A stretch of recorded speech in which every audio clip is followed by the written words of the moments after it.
ஷஹரு ரமலான், ஷஹரு குரான். ரமலானுக்கு என்னென்ன பேர் கொடுக்கணும்னு கேட்டா இது குரானுடைய மாதங்க. குரானோடு தான் நாம் இருக்க வேண்டும். சுஃபியானே சௌரி ரஹ்மத்துல்லாஹி பற்றி வருகிறது, ரமலான் மாதத்துடைய பிறை பார்த்து விட்டால் மக்களுடைய கண்களை விட்டு ஓடி ஒளிந்து கொள்வார்கள். நான் யாரிடத்திலும் பேச மாட்டேன், என் ரப்பிடத்தில் நான் பேசுவேன் என்று குரானை எடுத்து விட்டு ஓடுவார்கள். போதும், உங்களிடத்தில் பேசியதெல்லாம் பேசி பேசி எங்களுக்கு என்ன கிடைத்தது? பாவத்தை தான் நாங்கள் சுமந்து விட்டோம், நன்மையை சம்பாதிப்பதற்கு எனக்கு வாய்ப்பு கொடுங்கள் என்று குரானை திறப்பார்கள், ஓடுவார்கள் என்று சொன்னார் தருவானாக. குறிப்பாக நாளையுடைய தினம்தான் மகத்திரக்கூடிய கடைசி நாளாக இருக்கிறது. அதற்கு பிறகு இருக்கக்கூடிய நாட்கள் அனைத்தும் ஈத்துக்கும் மினன்னார், ஒற்றைப்படை இரவுகள் எல்லாம் வர இருக்கிறது. நாம் அந்த நாட்களில் அதிகம் அல்லாஹ்விடத்தில் துவா செய்ய வேண்டிய கட்டாயங்கள் இருக்கிறது. குறிப்பாக இன்றைய தினம் கல்புல் குர்ஆன் என்று, குர்ஆனுடைய இதயம் என்று சொல்லப்பட்ட சூரத்துல் யாசீன் முழுமையாக ஓதி முடிக்கப்பட்டது. அல்லாஹ்வுடைய பெரிய சிறப்புகள் அந்த சூறாவில் அடங்கி இருக்கிறது. அல்லாஹு தாலா அதை இதயம் என்று சொல்லியிருக்கிறான் என்று சொன்னால், நாம் உள்ளத்திலிருந்து பேசுகின்ற பேச்சுக்களுக்கு ஒரு வலிமை இருக்கும். பாருங்க, அவர் உள்ளத்திலிருந்து பேசுகிறார். சூரத்துல் யாசீனுக்கு அந்த கண்ணியம் கிடைப்பதற்கு காரணம் அல்லாஹ் உள்ளத்திலிருந்து பேசுகின்றான். அந்த வார்த்தைகளுக்கு தத்ரூபங்கள் இருப்பதற்கு காரணமாகத்தான் அது குர்ஆனுடைய இதயமாக ஆக்கப்பட்டது. இன்னல் குல்லி ஷைஇன் கல்பா வ கல்புல் குர்ஆனி யாசீன், ஒவ்வொரு வஸ்துவுக்கும் இதயம் இருக்கிறது. குர்ஆனுடைய இதயம் சூரத்துல் யாசீன் என்று பெருமானார் ஸல்லல்லாஹு அலைஹி வஸல்லம் அவர்கள் சொன்னார்கள். அப்படிப்பட்ட சூரத்துல் யாசீன் இன்று முழுமையாக ஓதி முடிக்கப்பட்டது. குர்ஆனை பாருங்க, இன்று ஓதப்பட்ட சூறாக்கள்ல அல்லாஹ் என்னைக்குமே நாம் நம்மை விட மற்றவரை முன்னுரிமைப்படுத்த வேண்டும். அந்த தன்மை யாருக்கும் கிடையாது. ஒருத்தர் பிறருடைய சந்தோஷங்கள், பிறருடைய நிம்மதிகளை பார்த்து நாம் ஆனந்தப்பட வேண்டும். குர்ஆன் சொல்லுதுங்க, பெருமானார் ஸல்லல்லாஹு அலைஹி வஸல்லம் காலத்துல நபியிடத்தில் செய்த அபூ ஹுரைரா ரலியல்லாஹு அன்ஹு சொன்னாங்க, பெருமானார் அவர்களே, இன்று இரவு எனக்கு கனிமத்துடைய பொருளை நீங்கள் கண்காணிக்க கொடுத்திருந்தீர்கள். நான் கண்காணித்துக் கொண்டிருக்கின்ற பொழுது இரவில் ஒருவன் வந்து என்னுடைய அந்த கனிமத்துடைய பொருளை எனக்கு தெரியாமல் திருட பார்த்து விட்டான். நான் அவனை பிடிக்க போனேன். அவன் எனக்கு ஒரு செய்தியை சொல்லித்தரேன் என்று சொல்லிவிட்டு அவன் தப்பித்து விட்டான் என்று சொல்லுகின்ற பொழுது நபி சொன்னாங்க, 2வது நாளும் அவன் வருவான், 3வது நாளும் வருவான் என்று சொன்னார்கள். ஆக மொத்தத்தில் செய்தி என்னவென்று சொன்னால், ஷைத்தான் ஜின்னுடைய ரூபத்தில் மதீனாவுடைய கனிமத்தை கையாள வந்து விட்டான். ஸல்லல்லாஹு அலைஹி வஸல்லம் அவனை 3வது நாள் பிடிச்சிட்டாங்க. பிடிச்சிட்டு சொன்னாங்க, இது ஷைத்தானாக இருக்கிறான், இவன் ஜின்னாக இருக்கிறது. இதை நான் கெட்டி போட்டு மதீனாவிலே சிறு சிறு பிள்ளைகள் எல்லாம் விளையாடும் பொருளாக நான் ஆக்கி விடுவேன். சின்ன சின்ன பசங்க எப்படி காரை வச்சு சின்ன சின்ன பசங்க விளையாட்டு பொருளை வச்சு விளையாடுறாங்களோ, அது மாதிரி இந்த ஷைத்தானையும் விளையாடும் பொருளாக ஆக்கி விடுவேன். ஆனால் எனக்கு முன்னால் சையதுனா தாவூத், ஹஜ்ரத் சுலைமான் அலைஹிஸ்ஸலாம் அல்லாஹ்விடத்தில் துஆ கேட்டு விட்டார்கள். ரப்பி ஹப்லி முல்கல், அல்லாஹ் எனக்கு ஒரு ஆட்சியை கொடு. லா யம்பகி லி அஹதி மின் பாதி, எனக்கு கொடுக்கப்பட்ட ஆட்சி வேற யாருக்கும் கொடுக்க கூடாது. என்ன, ஜின்னை வசப்படுத்துகின்ற, ஷைத்தானை வசப்படுத்துகின்ற பவர் என்கிட்ட மட்டும்தான் இருக்கணும், யாருக்கும் கொடுத்துறாதன் என் சகோதரர் சுலைமான் துஆ கேட்டு விட்டார். அதனால் இந்த ஜின்னையும் ஷைத்தானையும் நான் விடுகிறேன். இல்லை என்றால் மதீனாவுடைய சின்ன சின்ன பிள்ளைகள் விளையாடும் பொருளாக பார்க்கக்கூடியதாக நான் ஆக்கி விடுவேன். நான் எதற்காக இன்று ஓதப்பட்ட சூறாவிலே அந்த ஹஜ்ரத் சுலைமான் அலைஹிஸ்ஸலாம் கேட்ட துஆ வருகிறது. நாம் ஒருவர் ஒரு காரியத்தை செய்து விட்டால், அவர் ஒன்றை ஆசைப்படுகிறார் என்றால் அவருக்காக விட்டு கொடுக்கக்கூடிய சிந்தனை நமக்கு வர வேண்டும். அதனால்தான் நாம் பார்க்கின்றோம், அல்லாஹ் அந்த ஆற்றலை அவர்கள் கொடுத்தான். கடல் இருக்கிறதே, கடலுக்கு அடியில் என்ன இருக்கிறது? சையதுனா சுலைமான் அலைஹிஸ்ஸலாம் அவர்கள் கடலுக்கு அடியில் கட்டி போடப்பட்ட ஜின்களும் ஷைத்தான்களும் இருக்கிறது. அதனால் தான் ஸல்லல்லாஹு அலைஹி வஸல்லம் சொன்னார்கள், நீங்கள் அதிகம் கடல் பயணம் செய்யாதீர்கள். லா தர்கவல் பஹர், கடல் பயணம் செய்யாதீர்கள். 3 பேருக்கு மட்டும்தான் கடல் பயணம் செய்ய அனுமதி இருக்கிறது.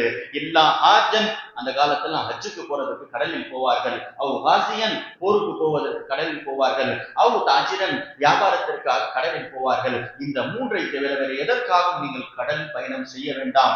ஏன் தெரியுமா? கடலுக்கு அடியில் ஷைத்தான்கள் இருக்கிறது, கடலுக்கு அடியில் ஜின்கள் இருக்கிறது. ஒரு ஹதீஸில் வருகிறது, கடலுக்கு அடியில் ஹஜ்ரத் சுலைமான் அலைஹிஸ்ஸலாம் கட்டி போடப்பட்ட நரகம் இருக்கிறது என்று வருகிறது.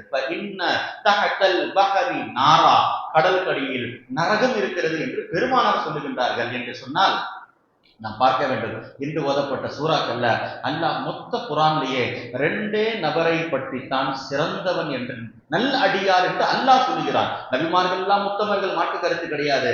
ஆனால் நிஅமல் அப்து, அடிமைகளில் சிறந்தவராக அல்லாஹ் சொல்லுகின்றது ரெண்டே ரெண்டு தான். ஒன்று சுலைமான் அலைஹிஸ்ஸலாமை, ஒன்று அய்யூப் அலைஹிஸ்ஸலாமை. இன்று ஓதப்பட்ட சூரத்துல் ஸ்வாத் என்ற சூறாவில் அல்லாஹ் இந்த ரெண்டு பேரை குறிப்பிட்டு சொல்கிறான். இவர்கள் தான் சிறந்தவர்கள். ஏன்? ஒருவருக்கு பொருள் கொடுக்கப்பட்டது, அவர் நன்றி செலுத்தினார். ஒருவருக்கு கஷ்டம் கொடுக்கப்பட்டது, அவர் சோதனையில் பொறுமையாக இருந்தார். இந்த இருவரும் சிறந்தவர்கள். அதனால் தான் ஸல்லல்லாஹு அலைஹி வஸல்லம் சொன்னார்கள், ஈமானை இரண்டாக பிரித்தால் ஒன்று ஷுக்ர் நன்றியாக இருக்கும், இன்னொரு பாதி சபர் பொறுமையாக இருக்கும். இந்த ரெண்டும் சேர்ந்தாதான் ஈமான் என்றார்கள் பெருமானார் ஸல்லல்லாஹு அலைஹி வஸல்லம். அப்ப நானும் மூமின் சொல்றோம். அப்ப நம்ம கிட்ட பொறுமையும் இருக்க வேண்டும், கஷ்டம் வந்தால் காசு பணம் வந்தால் நன்றியும் இருக்க வேண்டும். இந்த ரெண்டும் சேர்ந்தால் ஸல்லல்லாஹு அலைஹி வஸல்லம் சொன்னார்கள், அத்தாயிமு ஷாகிர், காசு பணம் வருது, நீங்கள் அதை பத்திரமாக வைத்துக் கொண்டு நீங்கள் அல்லாஹ்வுக்கு நன்றி செலுத்தினார், இரவு முழுக்க நின்று வணங்கிய ஒரு நோன்பாளியுடைய நன்மையை போல, பகலில் நோன்பு வைக்கிறார், இரவில் நின்று வணங்குகிறார், இவருடைய நன்மை உங்களுக்கு கிடைக்கும், நீங்கள் அல்லாஹ் கொடுத்த பொருளில் நன்றி செலுத்தினார் என்றார்கள் பெருமானார் ஸல்லல்லாஹு அலைஹி வஸல்லம். நான் ஏன் சொல்கிறேன் என்று சொன்னால், இன்று ஓதப்பட்ட சூறாக்களை இன்னைக்கு எங்க பார்த்தாலும் ஜின்கள் என்ற ஒரு பயம் இருக்கிறது, பிரம்மை இருக்கிறது. ஜின்னு சொன்னாலே அது வசப்படுத்திச்சுன்னு சொன்னா இது மாதிரி ஆயிடுது, வெளியில போனா உண்மையிலே ஜின்கள் இருக்கிறது, மறுக்க முடியாது. அல்லாஹ் மனிதனை படைத்தது போல ஜின்களுக்கும் சில சக்திகளை கொடுத்திருக்கிறான். என்னங்க, மனுஷ மாதிரி தாங்க ஜின்னு. இன்னும் சொல்ல போனால் பல விஷயங்களில் ஜின்கள் பலகீனமானது. நமக்கும் ஜின்னுக்கும் வித்தியாசம் என்னங்க? அதுவும் தொழுவணும், நம்மளும் தொழுவணும். ஒரே ஒரு வித்தியாசம், நாம் கண்ணுக்கு தெரிகின்றவர்கள், அவர்கள் கண்ணுக்கு தெரியாதவர்கள், அவ்வளவுதானே தவிர எந்த ஜின்னையும் நீங்கள் டிஸ்டர்ப் பண்ணாம துன்புறுத்தாமல் இருந்தால் போதுமானது. நாம் எந்த பொருளையும் டிஸ்டர்ப் பண்ண வேண்டிய அவசியம் கிடையாதுங்க. இன்று ஓதப்பட்ட சூறாக்கள்ல போய் பாருங்க, ஸல்லல்லாஹு அலைஹி வஸல்லம் சொல்லுகின்றார்கள், ஜின்கள் வசிக்கக்கூடிய இடங்களுக்கு நீங்கள் போகாதீர்கள். அது எங்கே வசிக்கும்? அதிகமாக பொந்துகள் ஓட்டையா பார்க்கிறோம், உடனே யாராவது போய் அந்த ஓட்டையில போய் பீஷா போயிருது. ஸல்லல்லாஹு அலைஹி வஸல்லம் சொன்னார்கள், லா தபூலு பில் ஜுவர், பொந்து பாத்தீங்கன்னா நீங்க பீஷா போவாதீங்க. ஏன்? இப்ப இன்னஹா மசாக்கினுல் ஜின், அங்கே ஜின்கள் வசிக்கிறது என்றார்கள் பெருமானார் ஸல்லல்லாஹு அலைஹி வஸல்லம். அதே மாதிரி எலும்புகளை நீங்கள் கடித்து சாப்பிடாதீர்கள், எலும்புகளை நீங்கள் போட்டு விடுங்கள். அந்த எலும்புகள் தான் ஜின்களுடைய உணவாக இருக்கிறது, அதை அசுத்தப்படுத்தி விடாதீர்கள். பெருமானார் ஸல்லல்லாஹு அலைஹி வஸல்லம் ஜின்கள் எல்லாம் அந்த கோரிக்கை வைத்தது, யார சொல்லலாம், உங்கள் உம்மத்திடத்தில் சொல்லுங்கள், இந்த எலும்புகள் எல்லாம் அவர்கள் அந்த எலும்புகளை அவர்கள் அசுத்தப்படுத்தி விடுகிறார்கள், தான் பீஷா போன பிறகு அதை பயன்படுத்தி விடுகிறார்கள், பயன்படுத்த வேண்டாம் என்று சொல்லுங்கள் என்று ஜின்கள் எல்லாம் சொன்னது பெருமானார் ஸல்லல்லாஹு அலைஹி வஸல்லம். இந்த விஷயங்கள் எல்லாம் இங்கு ஓதப்பட்ட சூறாக்களுடைய தொடர்பிலே வருகிறது. பாருங்க, ஜின்கள் எவ்வளவு பலகீனமானது என்பது அல்லாஹ் இங்கு ஓதப்பட்ட வசனத்தில் சொல்கிறான். சுலைமான் அலைஹிஸ்ஸலாம் பைத்துல் முகத்தஸை கட்டுவதற்காக ஒரு ஆண்டு மரணித்து ஒரு வருடம் ஆகிவிட்டது. அவர்கள் அப்படியே சிம்மாசனத்துல நாற்காலியிலே அப்படியே அமர்ந்து அவருடைய உயிர் கைப்பற்றப்பட்டு விட்டது. ஜின்கள் பைத்துல் முகத்தஸை கட்டி கொண்டிருக்கிறார்கள். ஜின்களுக்கு தெரியல சுலைமான் அலைஹிஸ்ஸலாம் மரணித்தது கூட. ஒரு ஆண்டு அப்படியே சுலைமான் அலைஹிஸ்ஸலாம் தான் நாற்காலியிலே இருந்து கொண்டு வேலை வாங்குவதை போல தூங்குவதை போல அமர்ந்திருக்கிறார்கள். கரையான் கடித்ததில் அந்த நாற்காலி கீழே சரிகிறது. சுலைமான் அலைஹிஸ்ஸலாம் சரிந்தார்கள். அதை வைத்து ஜின்கள் கண்டுபிடித்து விட்டார்கள். ஆஹா, சுலைமான் அலைஹிஸ்ஸலாம் மரணித்து விட்டார்களே, இது நமக்கு தெரியாமல் போய்விட்டதே, தெரிந்திருந்தால் நாம் இவ்வளவு கஷ்டமான வேலையை செய்திருக்க மாட்டோமே என்று ஜின்கள் சொன்னதை குர்ஆன் சொல்லுகிறது. இப்ப பைத்துல் முகத்தஸ் யாருங்க கட்டினா? அதுல சுலைமான் அலைஹிஸ்ஸலாம் ஜின்களை வைத்து கட்ட வைத்தார்கள். பார்த்தீங்களா? இன்னைக்கு எத்தனோ இடங்கள் தமிழகத்தில் முக்கியமான இடங்கள் இருக்கிறது, மனுஷன் அதை கட்டவே முடியாது. போய் பாருங்க, அதனுடைய பிரம்மாண்டத்தை யாருங்க கட்டினா? ஜின்கள் கட்டினார்கள். உதாரணத்திற்கு திருச்சியிலே நத்தர் ஷா பாபா தப்லா ஆலம் என்று ஒருவர் இருக்கிறார்கள். தாபீன் காலத்தில் வாழ்ந்தவர்கள், ஹிஜ்ரி 200 வந்தவர்கள் திருச்சியில் அடங்கி இருக்கிறார்கள். அவர்களுடைய அந்த மக்பராவை போய் பாருங்கள், அதை கட்டியது ஜின்கள். சென்னையில் கூட குத்பே மதராஸ் மக்தும் அப்துல் ஹக் தஸ்தகீர் சாவி என்ற அவுலியா இருக்கின்றார்கள். அவர்களுடைய அந்த மக்பராவை மனிதர்கள் கட்ட முடியவில்லை, ஜின்கள் கட்டியது. ஏன்? அவ்வளவு பிரம்மாண்டமாக, அவ்வளவு ஹைட்டாக. அதையெல்லாம் ஜின்களால் மட்டும்தான். அல்லாஹ் சொல்லுகின்றான், உங்களுக்கு சில காரியங்கள் செய்து விட்டால் உடல் சோர்வுகள் ஏற்பட்டுவிடும். ஜின்கள் டயர்ட் ஆகாது, பல காரியங்கள் செய்யும். எனவே தான் அன்றைய நபிமார்கள் இறை நேசர்கள் ஜின்களை கொண்டு வேலை வாங்கி கொண்டார்கள் என்று அல்லாஹ் இன்று ஓதப்பட்ட சூறாவிலே சொல்லித் தருகிறான். ஸல்லல்லாஹு அலைஹி வஸல்லம் ஆயத் இறங்கிற பிறகு சொன்னாங்க, ஜின்கள் 3 வகையாக இருக்கிறது. ஒரு ஜின் இருக்கிறது, லஹும் அஜ்னிஹத்துன், அந்த ஜின்களுக்கு என்று ரெக்கைகள் இருக்கிறது. யதீரூன பிஹா ஃபில் ஹவா, காற்றிலே பறக்கும். அப்படியே ஏதோ புறா மாதிரி தெரியும், ஆனால் அது ஜின்கள் என்று ஸல்லல்லாஹு அலைஹி வஸல்லம் சொன்னார்கள். இது ரொம்ப கம்மி தாங்க. ஆனா 2வது வகை ஜின்கள் தான் அதிகம். ஸல்லல்லாஹு அலைஹி வஸல்லம் சொல்லுகின்றார்கள், வஸின்ஃபுன் ஹய்யாத்துன், 2வது வகை என்னங்க? பாம்பு தோற்றத்தில் வருகின்ற ஜின்கள். நபியுடைய காலத்தில் ஒரு வீட்டுல பாம்பு வந்துருச்சு. ஸல்லல்லாஹு அலைஹி வஸல்லம் இடத்துல போய் சொன்னாங்க, யார சொல்லலாம், ஜின்னு பாம்பு வந்திருக்கிறது என்று சொல்லுகின்ற பொழுது ஸல்லல்லாஹு அலைஹி வஸல்லம் சொன்னாங்க, நீங்க அதை அடிக்காதீர்கள், 3 தடவை சொல்லுங்கள். யார் வீட்டிலாவது பாம்பு வந்து விட்டால் 3 தடவை சொல்லுங்கள், அல்லாஹுக்காக இந்த வீட்டை விட்டு போய்விடு என்று சொல்லுங்கள். 3 தடவை சொன்ன பிறகும் அது போகவில்லை என்றால் அதை அடியுங்கள். ஏன்? அதுதான் ஜின்னு என்று சொன்னார்கள் பெருமானார் ஸல்லல்லாஹு அலைஹி வஸல்லம். ஃபசின்ஃபுன் ஹய்யாத்துன், இரண்டாவது வகை பாம்பு தோற்றத்தில் வரையும், வகிலாபுன் நாய் தோற்றத்தில் வரும் என்றார்கள் பெருமானார் ஸல்லல்லாஹு அலைஹி வஸல்லம். நமக்கு பார்க்காத நாயாக தெரியும், ஜின்னாக இருக்கும் என்றார்கள் பெருமானார் ஸல்லல்லாஹு அலைஹி வஸல்லம். மூன்றாவது தான் நாம் ரொம்பவும் பயப்பட வேண்டியது, வசின்ஃபுன் யஹுல்லூன வயதானூன, என்னங்க, மனித தோற்றத்திலே வருவார்கள், ஊடுருவார்கள். நீங்கள் இருக்கக்கூடிய இடங்களில் மனிதர்களை போல வந்திருப்பார்கள், தங்குவார்கள். அவர்களை நீங்கள் அடையாளம் தெரிந்து கொள்ளுங்கள் என்றார்கள் பெருமானார் ஸல்லல்லாஹு அலைஹி வஸல்லம். சஹாபாக்கள் கேட்டாங்க, யார சொல்லலாம், மனிதருக்கும் ஜின்னுக்கும் உள்ள வித்தியாசம் என்னவென்று கேட்கின்ற பொழுது ஸல்லல்லாஹு அலைஹி வஸல்லம் சொன்ன 3 அடையாளங்களை பாருங்கள். என்னங்க அடையாளம்? ஒன்று, நின்ற நிலையில் தண்ணீர் குடிக்கும். நின்ற நிலையில் தண்ணீர் குடிக்கும், இது ஒரு வகையான ஜின்களின் அடையாளம் என்றார்கள். ஒரு காலில் நின்று தொழுகும் என்றார்கள் பெருமானார் ஸல்லல்லாஹு அலைஹி வஸல்லம். பார்த்தீங்களா, இதுவெல்லாம் ஒரு சின்ன சின்ன அடையாளங்களை ஸல்லல்லாஹு அலைஹி வஸல்லம் ஜின்களுக்கு என்று சொல்லி கொடுத்தார்கள். மூன்றாவது என்னவென்று சொன்னால், அதற்கு அந்த ஜின்களை பொறுத்தவரை பெரும்பாலும் அது ஷரியத்திற்கு மாற்றமான காரியங்கள் செய்யும். அல்லாஹுக்கு பிடிக்காத அசுத்தமான இடங்கள், பீஷாப்புகள், பாத்ரூம்கள் போன்ற இடங்களில் தான் அதிகம் இருக்க ஆசைப்படும். இந்த 3 அடையாளங்களை வைத்து சுத்தமான இடங்களில் ஜின்கள் அதிகம் வராது. அதனால்தான் சுத்தமான இடத்துல மலக்குமார்கள் வருவார்கள், வெளிச்சம் அதிகம் இருக்கக்கூடிய இடத்தில் மலக்குமார்கள் வருவார்கள். ஏங்க நம்ம சாம்பிராணி போடுறோம், ஏங்க அத்தர் போடுறோம்? மலக்குமார்கள் வருவதற்காகத்தான். கபரிஸ்தான சின்ன ஊதுபத்தி கொளுத்திட்டா பிதாத்து ஷிர்க்குன்னு சொல்றது என்னங்க காரணம்? அந்த வாடைக்காக மலக்குமார்கள் வருவார்கள். நல்ல இடங்களில், சுத்தமான இடங்களில் தான் மலக்குமார்கள் வருகை தருவார்கள் என்பதெல்லாம் ஹதீஸ்களில் நமக்கு தெரிகிறது என்பதை நாம் பார்க்க வேண்டும். எனவே இன்று ஓதப்பட்ட சூறாக்கள்ல மிக முக்கியமான சூரா சூரத்துல் யாசீன். அல்லாஹ் தஆலா அந்த சூறாவை விளங்குகின்ற ஒரு ஆட்களை நமக்கு கொடுக்க வேண்டும். ஏன்? குர்ஆனுடைய எல்லா ஞானங்களும், குர்ஆனுடைய எல்லா அஸ்திவாரங்களும் இருக்கக்கூடிய ஒரே சூரா சூரத்துல் யாசீன் என்பதைத்தான் ஸல்லல்லாஹு அலைஹி வஸல்லம் சொன்னார்கள். இந்த சூரா இறங்கிய பிறகு மன் கரா சூரத்த யாசீன், யாராவது ஒருவர் சூரத்துல் யாசீனை ஒரே ஒரு தடவை ஓதிவிட்டால் ஃபகஅன்னமா கரஅல் குர்ஆன மர்ரத்தைன், அவர் குர்ஆனை 2 தடவை முழுமையாக ஓதிய நன்மை என்றார்கள் பெருமானார் ஸல்லல்லாஹு அலைஹி வஸல்லம். பார்த்தீங்களா, 30 ஜுஸ் 130 ஜுஸ் 60 ஜுஸ்களை ஓதிய நன்மை வெறும் சூரத்துல் யாசீனை ஓதுவதனால் கிடைக்கிறது என்று சொன்னால் ஸல்லல்லாஹு அலைஹி வஸல்லம் அப்படிப்பட்ட ஒரு சிறந்த சூரா. அல்லாஹ் எந்த சூராவை மனிதன் படைக்கப்படுவதற்கு முன்னாலே ஓதினானோ அந்த சூரா தான் சூரத்துல் யாசீனாக இருக்கிறது.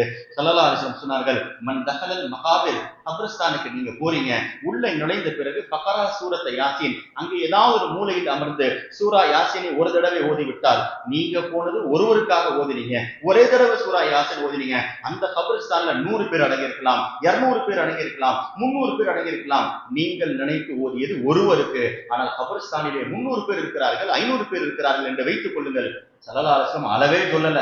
கபரிஸ்தானில் போய் ஓதினீங்கன்னா கஃபஃபல்லாஹு அன்ஹும், அங்க எத்தனை பேர் வேணா அடங்கி இருக்கட்டும், எல்லாருடைய கபருடைய வேதனை அல்லாஹ் நிப்பாட்டி விடுகிறான். யோசிப்பார், எவ்வளவு சிறப்பு. கபருடைய வேதனை யாராவது நிப்பாட்ட முடியுமாங்க? யாருக்காவது சக்தி இருக்கிறதா? இன்னைக்கு ஒரே ஒரு சின்ன கருவி பள்ளிவாசல்ல மாட்டிட்டேன்னு சொன்னா அது ஜாம்பர்னு சொல்றாங்க.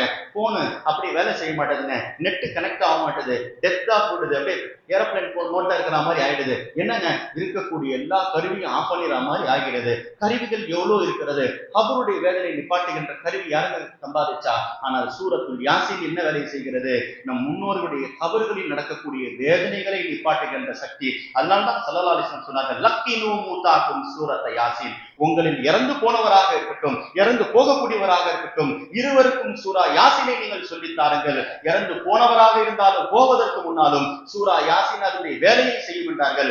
10 வேலையை செய்கின்ற சக்தி சூரத்துல் யாசீனுக்கு மட்டும் இருக்கிறது. நபி சுருக்கமாக சொல்லிவிட்டார்கள், யாசீன் லிமா குரி அல்லஹு, நீ எந்த நோக்கத்தில் ஓதினாலும் யாசீன் அதனுடைய வேலையை செய்யும் என்றார்கள் பெருமானார் ஸல்லல்லாஹு அலைஹி வஸல்லம். நமக்கு 1000 பிரச்சனை இருக்குங்க, என்ன நோக்கத்திலும் ஓதுங்கள். திருமணமாக இருக்கட்டும், துக்கமாக இருக்கட்டும், சந்தோஷமாக இருக்கட்டும், எல்லா காரியத்திற்கும் நீங்கள் சூரா யாசீனை நினைத்து ஓதினால் அந்தந்த வேலையை அது செய்யும் என்று பெருமானார் ஸல்லல்லாஹு அலைஹி வஸல்லம் சொன்னார்கள். எனவே இன்னொரு செய்தி சொன்னாங்க நபி அந்த ஹதீஸ்ல, கபருஸ்தான்ல போய் நீங்க ஓதுனீங்கன்னா அங்க கபருடைய வேதனை நிப்பாட்டப்படும் என்று மட்டும் சொல்லியிருந்தா பரவாயில்லை. ஆனால் ஓதியவருக்கு என்ன நன்மை கிடைக்கும் தெரியுமா? அந்த கபருஸ்தான்ல எத்தனை கபராளிகள் அடங்கி இருப்பார்களோ அத்தனை பேருடைய நன்மையும் அவருக்கு கிடைக்கும் என்றார்கள். என்று ஒரு வார்த்தையும் ஹதீஸில் வருகிறது. எனவே சூரத்துல் யாசீனுக்கு என்னங்க சிறப்பு என்று கேட்டால், குர்ஆனுடைய அசல் நோக்கங்கள் எல்லாம் சூரத்துல் யாசீன் இருக்கிறது. அல்லாஹ்வை பற்றி, ரசூலை பற்றி அல்லாஹ் அந்த சூறாவில் சொல்லி தருகின்றான். அதே போன்று மரணத்திற்கு பின்னால் இருக்கக்கூடிய எழுப்புதல், இதுதாங்க அசல். என்னங்க வல் பாதி பாதல் மௌத், நம்முடைய ஈமான் என்னங்க, மௌத்தான பிறகு நாம் எழுப்பப்படுவோம். இதை சொல்லுவது தாங்க சூரா யாசீன். சூரா யாசீன்ல போய் பாருங்க, 22 ஆயத்துகள் மௌத்திற்கு பின்னால் இருக்கக்கூடிய வாழ்க்கையை பற்றி, சொர்க்கத்தை பற்றி, நரகத்தை பற்றி, கபரை பற்றி, மஹ்ஷரை பற்றி, பர்ஸகை பற்றி சூரா யாசீன் பேசுகிறது. 22 வசனங்கள் என்று சொன்னால் அல்லாஹ் அப்படிப்பட்ட சூறால மௌத்தை பற்றி, மரணத்துக்கு பின்னால் நடக்கக்கூடிய நிகழ்வெல்லாம் சூரா யாசீன் வருகிறது. எனவே ஆஸ் பின் வாயில் என்று சொல்லுகின்ற ஒரு முஷ்ரிக் நேராக நபியிடத்தில் வந்தார்.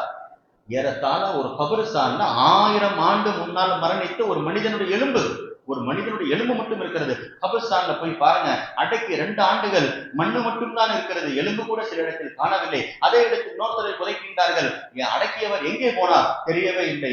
பழைய கபருஸ்தான்ல 1000 ஆண்டுக்கு முன்னால் மரணித்த ஒரு எலும்பு எடுத்து விட்டு ஹாஸ்பில் வாயில் நபிக்கு முன்னாடி வச்சுட்டு பாக்குறார். யா முஹம்மது ஐயபாகுல்லா பாதமரா, இது மாதிரி எலும்பு மக்கி போய் விட்டது, இதற்கு பிறகும் அல்லாஹ் எழுப்புவான் நம்புகின்றீர்களா என்று கேட்கின்ற பொழுது ஸல்லல்லாஹு அலைஹி வஸல்லம் சொன்னார்கள், நாம் யபாசுல்லா ஆதா, இந்த எலும்பை கூட அல்லாஹ் கண்டிப்பாக எழுப்புவான் என்றார்கள். லம் யுமித்துக்க சும்ம யுஹீக்க சும்ம யுதுகிலுக்க, கண்டிப்பாக அல்லாஹ் மௌத்தான பிறகு உயிர் கொடுப்பான், உயிர் கொடுத்த பிறகு மௌத்தாக்குவான். இது அல்லாஹ்வுடைய வளமையாக இருக்கிறது. அது எத்தனை ஆண்டுகளுக்கு முன்னால் மரணித்த ஜனாசாவாக இருக்கட்டும், அல்லாஹ் எழுப்புவான் என்ற வசனம் சூரத்துல் அந்த யாசீனிலே ஒரு வசனம் வருகிறது.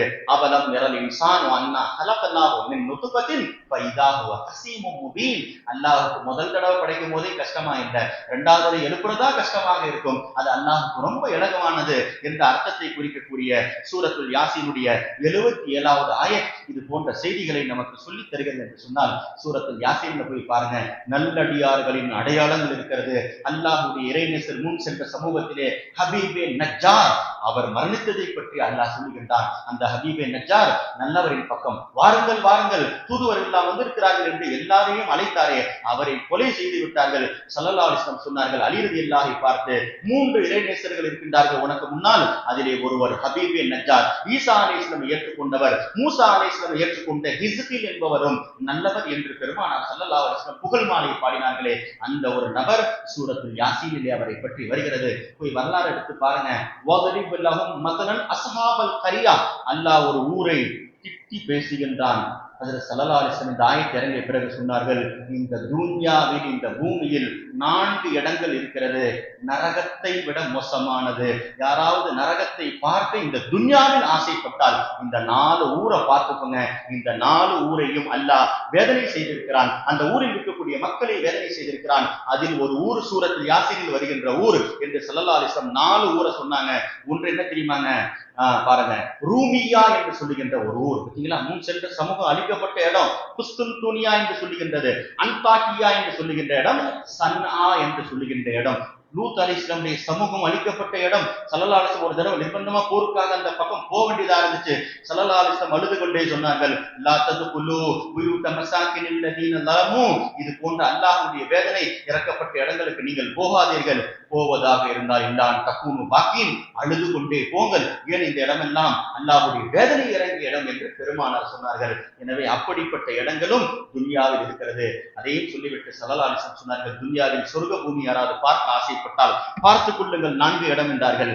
மக்கா, மதீனா, பைத்துல் முகத்தஸ், திமஷ்க் என்று சொல்லுகின்ற இந்த 4 பூமியும் சொர்க்க பூமிகள் என்றார்கள் பெருமானார் ஸல்லல்லாஹு அலைஹி வஸல்லம். அதனால்தான் ஹஜ்ஜுக்கு போறவருக்கு, உம்ராவுக்கு போறவர் அவர் எங்கே போகிறார்? சொர்க்கத்தினுடைய இடங்களை தேடி, சொர்க்கத்துடைய பூமியை தேடி போகிறார் என்பதெல்லாம் ஹதீஸில் வந்திருக்கிறது. எனவே சூரத்துல் யாசீன் ஒரு நாளைக்கு ஒரு தடவையாவது ஓதுகின்ற வளமை காலையில எவ்வளோ தேவைகளை பண்றோம். இன்னைக்கு பேப்பர் படிக்காம யாரும் வேலைக்கு போறதில்ல, டீ குடிக்காம யாரும் வேலைக்கு போறதில்ல. இதையெல்லாம் நாம் பாக்கியமாக நினைக்கிறோம். ஆனா ஒரு நாளைக்கு சூரா யாசீனை ஓதி யாரும் வேலைக்கு போறோமா என்று கேட்டால் கிடையாது.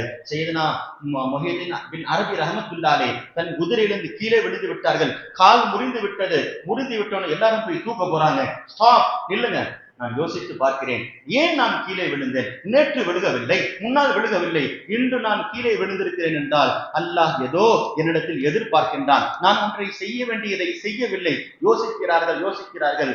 யோசித்து கடைசியில் சொன்னார்கள், வழமையாக நான் சூரா யாசீன் காலையில் ஓதுவேன், இன்று ஓதவில்லை, கீழே விழுந்து விட்டேன் என்றார்கள். ஷேகுல் அக்பர் முஹியதீன் பின் அரபி ரஹமத்துல்லாஹ் நமக்கு சோதனை வருகிறது என்று சொன்னால் நாம் செய்ய வேண்டிய ஏதோ ஒரு அமலை விட்டு விட்டோம் என்று நினைவுங்கள். வியாபாரத்தில் லாஸ் ஆகுதா, கஷ்டம் வருதா, வீட்டுல சிரமம் வருதா, அவரை திட்டாதீங்க இவரை திட்டாதீங்க, நம்மளையே சோதிச்சு பாருங்க.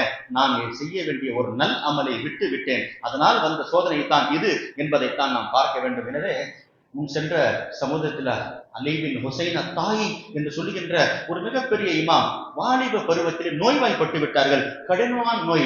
எல்லா மருத்துவர்கள் வந்து சொன்னார்கள், உங்களுக்கு இதற்கு பிறகு உயிர் போய்விடும், நாட்களை எண்ணிக்கொள்ளுங்கள் என்று சொல்லிவிட்டார்கள். வாலிப பருவம், சந்தோஷத்தை பார்க்கவில்லை, அதற்குள் மரணத்துடைய தேதியை முடித்து விட்டார்கள். கவலையில் தூங்குகின்றார்கள். கவலையில் கனவில் பார்த்தால் ஒரு அழகிய தோற்றம் வருகிறது. சுற்றி எல்லாம் அவர்களை சுற்றி அசிங்கங்கள் நிற்கிறது, அவர்களை சுற்றி நோய்கள் நிற்கிறது. ஆனால் ஒரு நல்ல தோற்றம் வந்து எல்லா சோதனைகளிலிருந்தும் எல்லா அசிங்கத்திலிருந்தும் அந்த நல்ல முகம் காப்பாற்றியது. இவர் கனவில் கேட்கின்றார், இவ்வளவு சோதனைகள் இருந்து காப்பாற்றிய நல்ல முகமே நீ யார் என்று சொல்லுகின்ற பொழுது அந்த முகம் சொன்னது, ஆன சூரத்து யாசீன், நான் தான் யாசீன் சூரா, நீ தினமும் ஓதினாயே அந்த சூரா தான் அழகிய தோற்றத்தில் வந்து உனக்கு ஏற்பட்ட சிரமங்கள் எல்லாம் நான் காப்பாற்றினேன் என்று சூரா யாசீன் சொன்னது. அல்லாமா தாவூது தாய் போன்றவர்கள் இதை வரலாற்றிலே எழுதுகின்றார்கள் என்று சொன்னால் நமக்கே தெரியவில்லை நாம் ஓதுகின்ற சூரத்து யாசீன் எத்தனை கஷ்டங்கள் இருந்து காப்பாற்றும் என்று பெருமானார் ஸல்லல்லாஹு அலைஹி வஸல்லம். அதனால ரொம்ப சிறப்புகள் இருக்கிற சூரா யாசீன், நேரம் இல்லை. ஸல்லல்லாஹு அலைஹி வஸல்லம் செய்தார். ஒன்னே ஒன்று சொல்கிறேன், நயவஞ்சகன் 5 சூறாவை மனப்பாடம் செய்ய முடியாது. அவன் என்ன முயற்சி பண்ணாலும் மூமினுக்கும் நயவஞ்சனுக்கும் உள்ள வேறுபாடு என்னங்க? அவனுக்கு ஜம்சம் தண்ணியை குடிச்சு பாருங்க, குடிக்கவே முடியாது, மூமின் குடித்து கொண்டே இருப்பான் என்று சொன்னதை போல 5 சூறாவை நயவஞ்சகனால் மனனம் செய்ய முடியாது. மூமின் அதை இலகுவாக மனனம் செய்து கொள்வான். நபி அதில் முதலில் சொன்ன சூரா சூரத்துல் யாசீன். சூரா யாசீனை ஒருத்த மனப்பாடம் பண்ணிட்டா நம்மளே நம்ம டிக்ளேர் பண்ணிக்க வேண்டியதான், நான் மூமிங்க. ஏங்க எனக்கு சூரா யாசீன் மனப்பாடமாக இருக்குது, அது மனப்பாடம் இல்லைன்னா நான் நயவஞ்சகனாக ஆகியிருப்பேனே. ஸல்லல்லாஹு அலைஹி வஸல்லம் சொன்னார்கள், பராத் என்ற சூரா, துஹான் என்ற சூரா 25ஆம் ஜுஸ்ல நம்ம ஓத போற சூரைய துஹான் ரொம்ப முக்கியமான சூரா, அதையும் மனப்பாடம் செய்து விட்டார். அதே போன்று அம்ம யதஸாஅலூன் 30வது ஜுஸ்னுடைய தொடக்கம் அம்ம யதஸாஅலூன். இந்த சூறாவை யார் மனப்பாடம் பண்ணுவாரோ அவரும் கண்டிப்பாக அவர் நயவஞ்சகராக இருக்க முடியாது என்றார்கள் பெருமானார் ஸல்லல்லாஹு அலைஹி வஸல்லம். எனவே இது போன்ற பல சிறப்புகள் ஒவ்வொரு சூறாவுக்கும். சூரத்துல் யாசீனை போய் படிச்சு பாருங்க. சலாமுன் கௌலம் மிர் ரப்பிர் ரஹீம். ரொம்ப சிறந்த வார்த்தை. அல்லாஹ் சூரா யாசீனிலே சொல்லுகின்றான், சொர்க்கத்திலே பேசப்படுகின்ற ஒரே வார்த்தை என்னங்க? இன்னைக்கு ஊர் பலாக்கள் வரும், அதை பத்தி இதை பத்தி அங்க என்ன நடந்துச்சு இங்க என்ன நடந்துச்சு. சொர்க்கத்தில் இந்த பேச்சுகளுக்கு புறம் கேலி கிண்டல் எதுவுமே கிடையாது. அல்லாஹ் சொல்லுகிறான் சொர்க்கத்தை பற்றி, லா யஸ்மஊன ஃபீஹா லக்வன் இல்லா கீலன் சலாமன் சலாமா.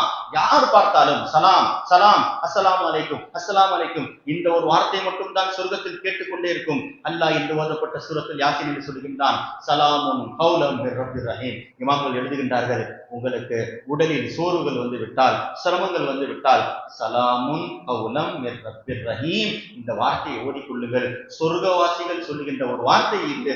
இதற்கு அல்லாஹ் பலதரப்பட்ட நமக்கு உடல் ரீதியான வலிமைகளை தருகின்றான் என்று எழுதுகின்றார்கள். எனவே இன்று ஓதப்பட்ட சூரத்துல் யாசீன்ல பலதரப்பட்ட வார்த்தைகள் எல்லாம் இருக்கிறது. எனவே சூரா யாசீனை நாம் அதிகம் ஓத வேண்டும். ஸல்லல்லாஹு அலைஹி வஸல்லம் அவர்கள் அதிகம் ஓதிய சூரா சூரத்துல் யாசீன். ஹதீஸ்ல 2 சூறாக்கு தாங்க அதிகமான சிறப்புகள் வருகிறது. ஒன்று சூரத்துல் ஃபாத்திஹா, 2வது சூரத்துல் யாசீன். 3வது ஒரு சூறாவுக்கு சிறப்பு அதிகம் இருக்கிறது என்று சொன்னால் அது சூரத்துல் கஹ்ஃப். இதுதான் மொத்த குர்ஆனிலே அதிகம் சிறப்பு உள்ள சூரா. சூரத்துல் ஃபாத்திஹாவுக்கு பிறகு சூரத்துல் யாசீன் தான் 2வது. அல்லாமா குர்துபி ரஹ்மத்துல்லாஹி எழுதுகின்றார்கள், ஏறத்தாழ 72 ஹதீஸ்கள் சூரத்துல் யாசீனுடைய சிறப்பை பற்றி பேசுகிறது. எத்தனை ஹதீஸ்கள்? 72 ஹதீஸ்கள். ஒரு சூறாவின் சிறப்பிற்கு 72 ஹதீஸ்கள் என்று சொன்னால் நாம் பார்க்க வேண்டும். அப்படிப்பட்ட ஓதப்பட்ட சூறாவை நாம் எப்படிங்க மிஸ் பண்ண முடியுது? ஸல்லல்லாஹு அலைஹி வஸல்லம் உம்மத்தை பார்த்து கேட்டார்கள், வதித்து அன்ன சூரத்தை யாசின் ஃபி கல்பி குல்லி மூமினின், ஒவ்வொரு மூமினுடைய உள்ளத்திலும் சூரா யாசின் மனனமாக இருக்க வேண்டும் என்று நான் ஆசைப்படுகிறேன் என்றார்கள் பெருமானார் ஸல்லல்லாஹு அலைஹி வஸல்லம். எனவே சூரா யாசின் அல்லாஹ் ஓதிய சூரா, அதை நாம் ஓத வேண்டும். எனவே நேரம் கடந்து விட்டது. ஒரே ஒரு செய்தி, சூரத்து சாஃபாத் பார்த்தீங்களா, அடுத்து ஓதிய சூரா யாசின் முடிஞ்சோனே இந்த சூரா ஆரம்பித்து விடுகிறது. சிறந்த சூறாங்க. சூரத்து சாஃபாத்துல போய் பாருங்க, ஆயத்தெல்லாம் சின்ன சின்ன ஆயத். 7 நபிமார்கள் மீது அல்லாஹ் சலாம் சொல்லுகின்றான். இப்ராஹிம் அலைஹிஸ்ஸலாமுடைய வரலாறு, லம் யக்திப் இப்ராஹிம் இல்லா ஸலாஸ கஸிபாத்தின். நாளை மறுமையில நம்ம எல்லாம் நன்மையை காட்டி கச்சிடலாம் நினைக்கிறோம். நபிமார்கள் தாங்கள் செய்த குற்றங்களை காட்டுகின்றார்கள். இப்ராஹிம் அலைஹிஸ்ஸலாம் கிட்ட போனா இப்ராஹிம் அலைஹிஸ்ஸலாம் என்ன தெரியுமா சொல்லுவாங்க?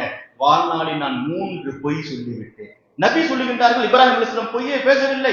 ஆனால் இப்ராஹிம் அலைஹிஸ்ஸலாம் நான் 3 பொய் பேசிட்டேன். சூரத்து சாஃபாத்தில் அதிலே ஒன்று வருகிறது. என்னங்க, எல்லாரும் கூப்பிட்டார்கள், நான் நோயாளியாக இருக்கிறேன் என்று ஒரு வார்த்தையை சொல்லிவிட்டார்கள். சூரத்து சாஃபாத் என்று ஓதிய சூரா இப்ராஹிம் அலைஹிஸ்ஸலாமுடைய அந்த குர்பானுடைய வரலாறுகள், இஸ்மாயில் அலைஹிஸ்ஸலாமை வெட்ட போனது, கனவில் பார்த்தது, எல்லா செய்தியும் அல்லாஹ் என்று ஓதப்பட்ட சூரத்து சாஃபாத்திலே அல்லாஹ் சலாமுன் அலா இப்ராஹிம் என்று சொல்லுகின்றான். எனவே போய் பாருங்க, சூரத்து சாஃபாத் ரொம்ப சிறந்த சூரா.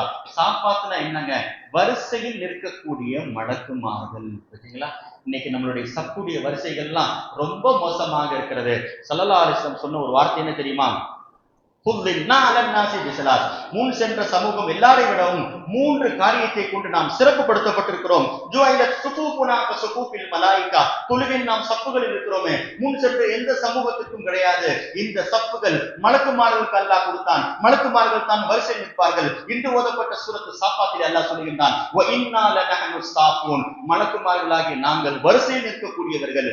இந்த சுன்னத்தை செய்தவர்கள் நம்மளுடைய உம்மத்தினர்கள். ஸல்லல்லாஹு அலைஹி வஸல்லம் சொன்னாங்க, எந்த உம்மத்திற்கும் வரிசையில கொடுக்கப்படல, நமக்கு அல்லாஹ் கொடுத்திருக்கிறான். உங்கள் வரிசையை சரி செய்யுங்கள். ஸல்லல்லாஹு அலைஹி வஸல்லம் வரிசையில நிற்கும் போது ஒவ்வொருத்தருடைய நெஞ்சையும் தடவுவார்கள். அவருடைய முதுகை எல்லாம் தடவி இப்படி நில்லுங்கள் இப்படி நில்லுங்கள் என்றெல்லாம் ஹதீஸில் அந்த அளவுக்கு சிறப்புகள் வருகிறது என்று சொன்னால், இரண்டாவது என்னங்க, மொத்த பூமி முழுக்க மஸ்ஜிதாக, மொத்த மண்ணு முழுக்க சுத்தமானதாக, கனிமத் பொருளை என் உம்மத்திற்கு அல்லாஹ் பயன்படுத்த ஹலாலாக்கி கொடுத்தான். இந்த செய்தி எல்லாம் இன்று ஓதப்பட்ட சூரத்து சாஃபாத்திலே வருகிறது. இரண்டாவது என்னங்க, மலக்குமார்களுடைய ஒரு சுன்னத் என்ன தெரியுமா? ஆமீன் என்று சொல்வது. ஸல்லல்லாஹு அலைஹி வஸல்லம் சொன்னார்கள், நீங்கள் அதிகம் ஆமீன் என்று சொல்லுங்கள். ஏன்? யூதர்கள் இந்த உம்மத்துடைய எந்த காரியத்தையும் பார்த்து பொறாமைப்படுவது கிடையாது. ஒரே ஒரு காரியத்தை பொறாமைப்படுறாங்க, நமக்கு ஆமீன் இல்லையே, இவர்களுக்கு ஆமீன் இருக்கிறதே. மா ஹஸதத்குமுல் யஹூத் அலா மா ஹஸத்குகும் அலா ஆமீன். நீங்கள் சொல்லுகின்ற ஆமீனை பார்த்து அவர்கள் பொறாமைப்படுறாங்க. ஆமீன், நீங்க ஆமீன் என்ற வார்த்தையை அதிகம் சொல்லுங்கள் என்றார்கள் பெருமானார் ஸல்லல்லாஹு அலைஹி வஸல்லம். எனவே இன்றைய சூரத்து சாஃபாத்திலும் சிறப்புகள் அதிகமாக இருக்கிறது. ஹஜ்ரத் நூஹ் அலைஹிஸ்ஸலாம் சம்பந்தமாக இன்று ஓதப்பட்ட சூரத்து சாஃபாத்துடைய ஒரு ஆயத், சலாமுன் அலா நூஹின் ஃபில் ஆலமீன். பார்த்தீங்களா, 7 நபிமார்கள் மீது அல்லாஹ் சலாம் சொல்கிறான். அதில் ஒரு நபிமார்கள் இரண்டாவது தந்தையாகிய நூஹ் அலைஹிஸ்ஸலாம் அவர்கள் தான் நம்முடைய இரண்டாவது தந்தை. சலாமுன் அலா நூஹின் ஃபில் ஆலமீன் என்று சொல்கிறான். என்ன காரணம் என்று சொன்னால், கப்பலிலே அவர்கள் செய்து 7 ஆண்டுகள் கப்பல் செய்து ஏற்றுகின்றார்கள். எல்லா மிருகங்கள் வருகிறது. சில மிருகங்கள் ஒவ்வொரு 7 அந்த ஆண்டில் செய்யப்பட்ட அந்த கப்பலிலே 4 வரிசைகளிலே மனிதர்கள் ஒன்றிலே, மிருகங்கள் ஒன்றிலே, பறவைகள் ஒன்றிலே, ஜின்கள் எல்லாம் ஏறுகின்றார்கள். சில மிருகங்களை ஹஜ்ரத் நூஹ் அலைஹிஸ்ஸலாம் ஏற்றவில்லை. அதில் ஒன்று என்ன தெரியுமா? நம்முடைய இன்று பல்லி சுட்டுகிறது பாருங்க, பல்லியை ஏற்றவில்லை. வந்து கேட்டது, என்ன ஏற்றுங்கள். நான் ஏற்ற மாட்டேன், நீதானே நபிமார்களுக்கு எதிராக வேலை செய்கிறாய், உன்னை நான் ஏற்ற மாட்டேன் என்று சொல்லிவிட்டார்கள். அதனால் தான் ஸல்லல்லாஹு அலைஹி வஸல்லம் சொன்னார்கள், பல்லியை நீங்கள் பார்த்தால் அதை ஒரே ஒரு அடியில் அடியுங்கள். ஃபலஹு மிஅது ஹஸனா மன் கதல வஸகன். யார் பல்லியை ஒரு அடியில் அடிப்பாரோ அவருக்கு 100 நன்மை என்றார்கள் பெருமானார் ஸல்லல்லாஹு அலைஹி வஸல்லம். என்னங்க செஞ்சிச்சு அது என்று கேட்டால், சையத்னா இப்ராஹிம் அலைஹிஸ்ஸலாம் நெருப்பு குண்டத்தில் இருக்கின்ற பொழுது அது நெருப்பை எல்லாம் அணைக்க போனது. அது மட்டும்தான் தன்னுடைய வாயால் ஊதி ஊதி அந்த நெருப்பை அதிகமாக ஆக்கியது. ஒரு நபிக்கு எதிராக திட்டம் தீட்டியதின் காரணமாக அதனுடைய சந்ததியை முழுக்க நீங்கள் அடியுங்கள் என்றார்கள் பெருமானார் ஸல்லல்லாஹு அலைஹி வஸல்லம். ஹரமுக்கு போறோம் பாருங்க, இஹ்ராம் துணி போட்டு எந்த மிருகத்துக்கும் தொந்தரவு கொடுக்க கூடாதுங்க. ஒரு மிருகத்துக்கு தொந்தரவு கொடுத்து விட்டால் எந்த அளவுக்குன்னு சொன்னா, நம் தலையில் ஓடுகின்ற பேனை அடிச்சா கூட ஒரு ஆடு கொடுத்தாக வேண்டும். ஆனா ஸல்லல்லாஹு அலைஹி வஸல்லம் சொன்னார்கள், 5 பொருட்கள் இருக்கிறது, நீங்கள் ஹில்லிலே ஹரமிலே எந்த இடத்தில் பார்த்தாலும் அதை அடியுங்கள். இஹ்ராம் துணி போட்டிருந்தா கூட பரவாயில்ல, முற்றாதீங்க, அந்த 5 பொருட்களை நீங்கள் அடியுங்கள் என்று பெருமானார் ஸல்லல்லாஹு அலைஹி வஸல்லம் சொன்னது ஹதீஸ்களிலே வருகிறது. முதலாவது என்ன தெரியுமா? அல் ஹத்அது, பருந்து. பார்த்தீங்களா, வானத்தில் தான் அதிகம் பறக்கும், காக்காவை விட அதிகம் பறக்கக்கூடிய எது? பருந்து. அதை பார்த்து விட்டால் நீங்கள் அதை அடியுங்கள், இஹ்ராம் துணி போட்டு இருந்தாலும் பரவாயில்லை என்றார்கள். வல் ஹய்யத்து, இரண்டாவது பாம்பு. மூன்றாவது வல் பாரது, எலி இருக்கிறது. நான்காவது வல் அக்ரபு, தேல் இருக்கிறது. வல் கல்பு, நாய் இருக்கிறது. இந்த 5ஐயும் நீங்கள் ஹரமில் இருந்தாலும் சரி, இஹ்ராம் துணி போட்டு இருந்தாலும் சரி அடியுங்கள் என்றார்கள் பெருமானார் ஸல்லல்லாஹு அலைஹி வஸல்லம். எனவே நமக்கு நபி ஒரு துஆவை கற்றுக் கொடுத்தாங்க. காலையும் மாலையும் நீங்கள் ஒரே ஒரு வார்த்தை சொல்லிவிடுங்கள், ஸல்லல்லாஹு அலா நூஹின் வ அலைஹிஸ்ஸலாம் என்று சொல்லிவிட்டால் லம் தல்தவுல் அக்ரபு ஃபீ தில்கல் லைலா, நீங்கள் ஓதிய நாளிலே விஷம் தோய்ந்த தேலாக இருந்தாலும் சரி எந்த பொருளும் உங்களை தீண்டாது என்றார்கள் பெருமானார் ஸல்லல்லாஹு அலைஹி வஸல்லம். எனவே நாம் பலதரப்பட்ட விஷயங்கள் இன்று ஓதப்பட்ட சூரத்து சாஃபாத்திலும் அல்லாஹ் 7 நபிமார்களுடைய வார்த்தைகள், அவர்கள் பேசிய உணர்வுகள் எல்லாத்தையும் அல்லாஹ் தஆலா சொல்லித் தருகிறான். நேரங்கள் கடந்து விட்டது. எனவே சூரத்து சாஃபாத்துடைய கடைசி வார்த்தை என்னதுங்க? சுப்ஹான ரப்பிக ரப்பில் இஸ்ஸதி அம்மா யசிஃபூன் வ ஸலாமுன் அலல் முர்ஸலீன் வல்ஹம்துலில்லாஹி ரப்பில் ஆலமீன். இதை தான் நம்ம துஆல அதிகமா ஓதி முடிக்கிறோம். ஸல்லல்லாஹு அலைஹி வஸல்லம் சொன்னார்கள், நாளை மீசானுடைய தராசு ரொம்ப பெருசா இருக்கும். அந்த மீசான் தராசு முழுக்க நன்மையை நிரப்ப யார் ஆசைப்படுவாரோ அவர் சுப்ஹான ரப்பிக ரப்பில் இஸ்ஸதி அம்மா யசிஃபூன் வ ஸலாமுன் அலல் முர்ஸலீன் வல்ஹம்துலில்லாஹி ரப்பில் ஆலமீன் என்ற வார்த்தையை ஓதிக்கொள்ளுங்கள், அவருக்கு மீசான் முழுக்க தராசுடைய நன்மை கிடைக்கும் என்றார்கள் பெருமானார் ஸல்லல்லாஹு அலைஹி வஸல்லம். எனவே இது போன்ற பலதரப்பட்ட செய்திகள் அல்லாஹ் இன்று ஓதப்பட்ட சூறாவிலே பல சிறப்புகளை பல நன்மைகளை சொல்லித் தருகின்றான். குர்ஆனை அதிகமாக ஓதுங்கள். ஸ்வாத் என்ற சூறாவும் ஓதப்பட்டது. அதிலும் கூட தாவூத் அலைஹிஸ்ஸலாம் செய்த சஜிதாவெல்லாம் இன்று ஓதப்பட்ட சூறாவிலே வருகிறது. தாவூத் அலைஹிஸ்ஸலாம் சஜிதா செய்தார்கள், அல்லாஹ்வுக்கு ஷுக்ரியா செய்வதற்காக, மன்னிப்புக்காக. நீங்களும் அதிகம் சஜிதா செய்யுங்கள் என்றார்கள் பெருமானார் ஸல்லல்லாஹு அலைஹி வஸல்லம். எனவே சிறந்த வார்த்தைகள் அல்லாஹ் இன்று ஓதப்பட்ட வசனத்திலே ஒரு வசனத்திலே சொல்லுகின்றான், யார் இரவு முழுக்க நின்று சஜிதா செய்வது, யார் இரவு முழுக்க நின்று வணங்குவது, அவர் யாராவது இருக்கிறாரா? இந்த ஆயத் இறங்கிய பிறகு ஸல்லல்லாஹு அலைஹி வஸல்லம் சொன்னார்கள், இந்த ஆயத் சையத்னா உஸ்மானே கலியுடைய விஷயத்தில் இறங்கியது, அவர்கள் தான் குர்ஆனை அதிகமாக நின்று ஓதுவார்கள் என்ற வசனம் எல்லாம் இன்று ஓதப்பட்ட சூறாக்களிலே வந்தது. எனவே அல்லாஹ் தஆலா குறிப்பாக சூரத்துல் யாசீன் என்னும் ஒரு சூறாவை ஓதுகின்ற, அதை விளங்குகின்ற, அதன்படி நாம் வாழுகின்ற பாக்கியத்தை சூரத்துல் யாசீனிலே குர்ஆனுடைய எல்லா செய்திகளும் ஏறத்தாழ 6666 ஆயத்துகளில் இருக்கக்கூடிய செய்திகள் எல்லாம் சூரத்துல் யாசீனிலே சுருக்கமாக இருக்கிறது. அதை ஒரு அடியான் விளங்கிவிட்டால் குர்ஆனை விளங்கியதை போல என்ற அடிப்படையில் சூரத்துல் யாசீனை நாம் ஒரு தடவையாவது அர்த்தம் வைத்து முழுமையான முறையில் தர்ஜுமா வைத்து ஆரம்பத்திலிருந்து கடைசி வரை பார்த்து அதில் என்ன சொல்லப்படுகிற ரகசியத்தை விளங்கிவிட்டால் கண்டிப்பாக குர்ஆனுடைய விளக்கம் மிக இலகுவாக இருக்கும். சஹாபாக்கள் சொல்கிறார்கள், எப்பொழுது சூரத்துல் யாசீன் இறங்கிவிட்டதோ நாங்கள் அதை விளங்க ஆரம்பித்து விட்டோம், குர்ஆன் விளங்குவது எங்களுக்கு ரொம்ப இலகுவாக ஆகவிட்டு. ஏன்னா சூரத்துல் யாசீன் என்ன தெரியுமா? மற்ற குர்ஆனுடைய சாராம்சங்கள் தான். அதனால்தான் அதுல எல்லா மற்ற சூறாக்கள் வருகின்ற ஆயத்தை போல சூரத்துல் யாசீன் ஒரு சாம்பிள் இருக்கிறது. அதே மாதிரி ஆயத்துகள் இந்த சூறாவில் தெரிகிறது என்பதை நாம் பார்க்கிறோம். மற்ற குர்ஆனுடைய எத்தனை சூறாக்கள் ஆயத்துகள் வருதோ அதெல்லாம் சூரத்துல் யாசீன் அது போன்று பாதி ஆயத்துகள் கால ஆயத்துகள் வருகிறது என்று ஓதியவர்களுக்கு தெரியும் என்று சொன்னால் காரணம் அதனுடைய விளக்கங்கள் தான் மற்ற குர்ஆன் முழுக்க இருக்கிறது. அல்லாஹ் தஆலா சூரத்துல் யாசீனை விளங்கக்கூடிய ஓதக்கூடிய வாக்கியத்தை அல்லாஹ் நம்மவர்களுக்கும் தருவானாக. வாஹிரு தாவானா அல்ஹம்துலில்லாஹி ரப்பில் ஆலமீன். அஸ்ஸலாமு அலைக்கும் வரஹ்மத்துல்லாஹி வபரகாத்துஹு. பிஸ்மில்லாஹிர் ரஹ்மானிர் ரஹீம். ரமலான் மாதத்தின் பரலான நோன்பை அதாவாக நாளை பிடிக்க இன்று நியத்து செய்கிறேன். அல்லாஹ் தஆலா ஆமீன். அல்ஹம்துலில்லாஹி ரப்பில் ஆலமீன். அல்லாஹும்ம ஸல்லி அலா சய்யிதினா முஹம்மதின் வ அலா ஆலி சய்யிதினா முஹம்மதின் வ பாரிக் வ ஸல்லிம் அலைஹி. சலாமுன் கௌலம் மிர் ரப்பிர் ரஹீம். சலாமுன் அலா நூஹின் ஃபில் ஆலமீன். ரப்பனா ஆதினா ஃபித் துன்யா ஹஸனா வ ஃபில் ஆখিরাতি ஹஸனத்தன் வ கினா அஸாபன் நார். வ ஸல்லி அலா நபி சய்யிதினா முஹம்மதின் வ அலா ஆலிஹி வ அஸ்ஹாபி அஜ்மஈன். வல்ஹம்துலில்லாஹி ரப்பில் ஆலமீன்.